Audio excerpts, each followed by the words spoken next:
Demons are masters of masquerading. From my over 24 years of practical ministry experience, I was able to make a pattern out of the cases that I've been dealing with. These things I want to read out to us are indications that there is a spirit on assignment around your life to frustrate your life, to truncate your destiny, to blot out every strand of possibility around you, to take away beauty from you. The first indicator is what I call accident and mishap prone. Whenever you notice that you are accident or mishap prone, it's an indication of the fact that a demon has been sent on your case. Job 1:13.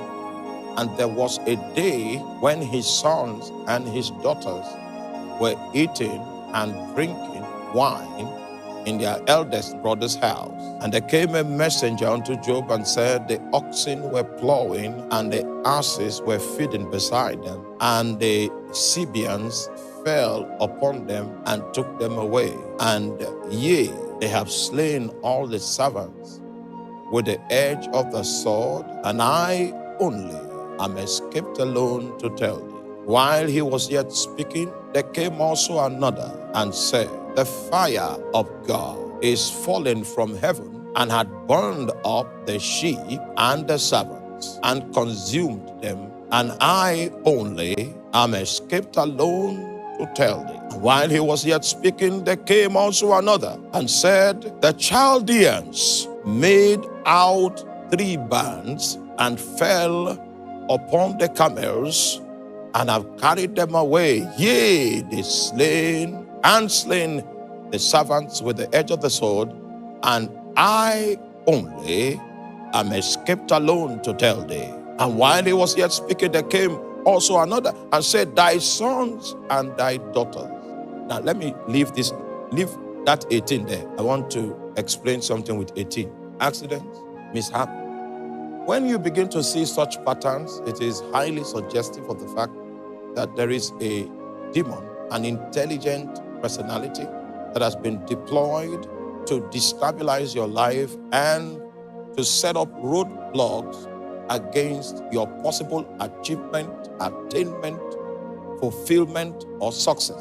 Especially when it is reoccurring, we have a strong case to say that there is a demonic person. Meanwhile, it will interest you to know that this account we just read is about Job. And those mishaps began to take place the moment the devil left the presence of God after negotiating with God to give him some allowance with Job, some latitude with Job, so that he could exploit Job and exploit his circumstance with the hope that Job will curse God to the face. So it was a competition that was taking place. God was bragging on Job, and Satan was given the liberty to test the loyalty of Job to God. And Satan was excited about it. The moment God gave him the permission, these items that we read about became the direct consequence of the devil's execution of the contract that he had with God. And the symptoms that we see are resultant effects of demonic activity. You know, I told you yesterday that even though demons are domiciled in the unseen realm, even though demons are persons without bodies, do not be confused. Demons are highly intelligent, and that's why when they speak into your thoughts, you don't even know that those thoughts are not yours. Demons are masters of masquerading. They can hide their personalities. They can hide behind the shadows. They can hide behind circumstances. They can hide behind situations.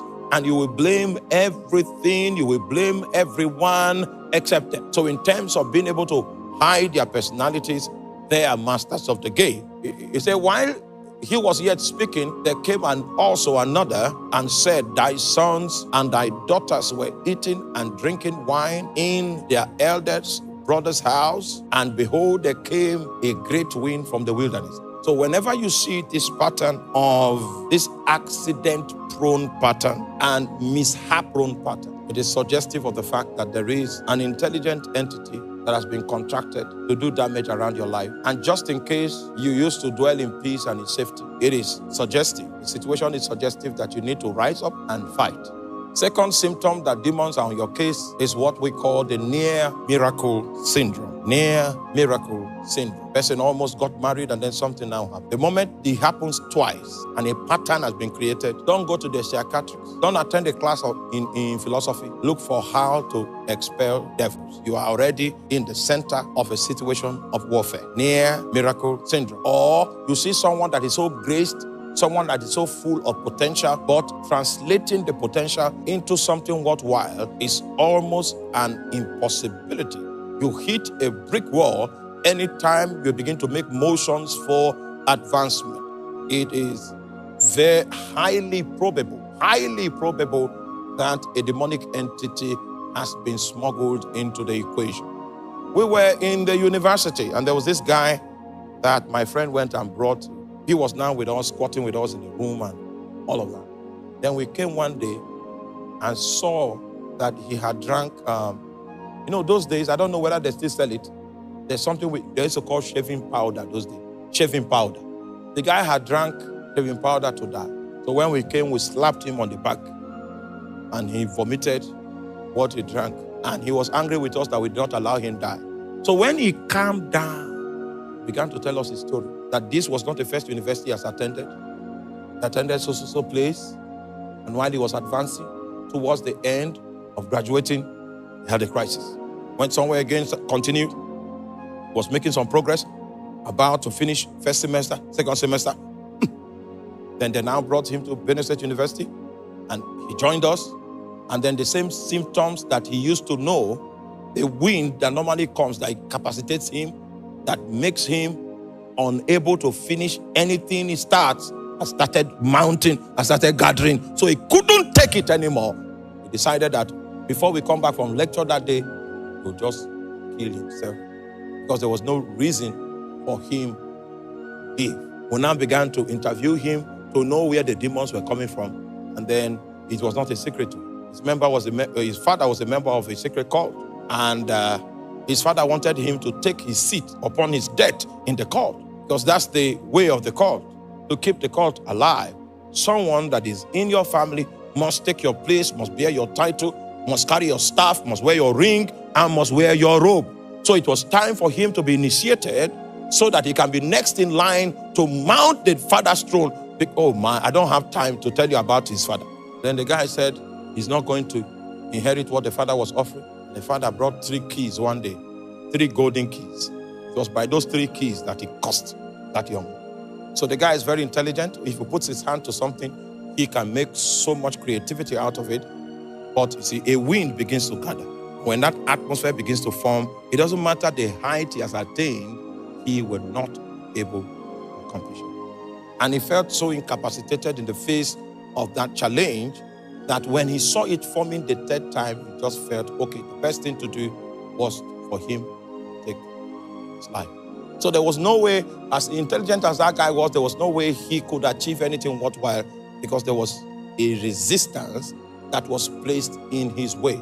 This resistance was invincible, but it was potent enough to stop him, to immobilize him, to discourage him, and it could even bring him to the point where he was willing to take his life.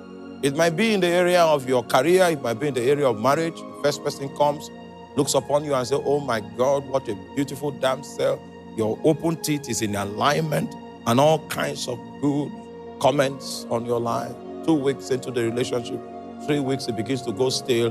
And in the 4th week, the person blocks you on Instagram, blocks you on Facebook, blocks you on YouTube, blocks you everywhere, and blocks your number. Blocked everywhere. And then another time you are going home in a bus and you see someone, the person looks upon you and says, the conductor wanted to insult you. The person came into the fight and said, hey, you don't do that. And so when you drop from the bus, the person said, the reason why I was fighting is because you are clean. And when you begin to progress with it, you now notice there is this cloud that comes in and everything goes still. If you have seen that for about 2 times, it means we have an entity in this equation that we need to deal with. And the purpose of these lectures is to bring you to a point where we can deal with it. And indeed, it shall be dealt with. Third indication that demons are involved is that there is a pattern. you see a pattern, there is a science behind it. There's a science, a pattern. You know, the moment there is a pattern, it means that there's an intelligent personality that is behind it. There's a science, a consistent pattern. This is how it happened in this generation. This is how it happened in another generation. This is how it is beginning to happen in this generation. As long as there's a pattern behind it, it is suggestive of the fact that there is a spiritual entity that is taking advantage. No matter how medical science may make attempts to explain to you that your situation, that is how it is and all of that, if that thing is hereditary, if it becomes a pattern, then an intelligent personality is behind it, and we need to track the person down so that we can dispossess him of the space, the workshop that he's operating in. Third symptom is what we call cyclical situations or reoccurring situations. One thing keeps going and coming, keeps going and coming, keeps going and coming. You give it some time, it will relapse, and after a while, it will rise again. If it becomes cyclical, you can even tell that it is April. During the month of April, it begins to come back. See that situation, then it's highly probable that there is an entity behind it that we need to discover and we need to disarm. Unnatural and prolonged poverty. It is not as if you're a lazy person. You're not a lazy person. You are a hardworking person, active person. You even make attempts to put things together, to make things work, to try to pioneer things, to start things. And you meet with resistance so that you have been in a prolonged state of lack. It is a sign of resistance. It means that you are at war. Then finally, there is what we call heaviness. When that heaviness comes upon you, it's more than a mood swing. It cuts you off. But the Bible says to appoint unto them that mourn in Zion, to give beauty for ashes, the oil of joy for mourning, the garment of praise for the spirit of heaviness, that they might be called the trees of righteousness, the plantings of the Lord, that he might be glorified. The Lord wants you to be his planting. He wants you to become a tree of righteousness anywhere he plants you, so that you can install righteousness as your working principle in the marketplace, in your office area. What he wants to gain from nurturing your life is that you will become a tree of righteousness. He's ready to invest in those that mourn in Zion. He's ready to give beauty for ashes, ready to make available the oil of joy in the place of mourning. Just in case your situation is mourning. Demons don't want you to rejoice. Oh my God, there is enough provision for your case. There is an oil of joy that God has allocated to all those that mourn in Zion. You will think that Zion is not a place for mourning, but God knows that people will mourn in Zion, so he made preparation. For those that are caught up in ashes, he has a destiny of beauty. Those that mourn, he has manufactured the oil of joy. And those that are taken by the spirit of heaviness, the Bible says he has made a tunic available, a garment of praise, that they might be called the trees of righteousness, the plantings of the Lord, that he might be glorified.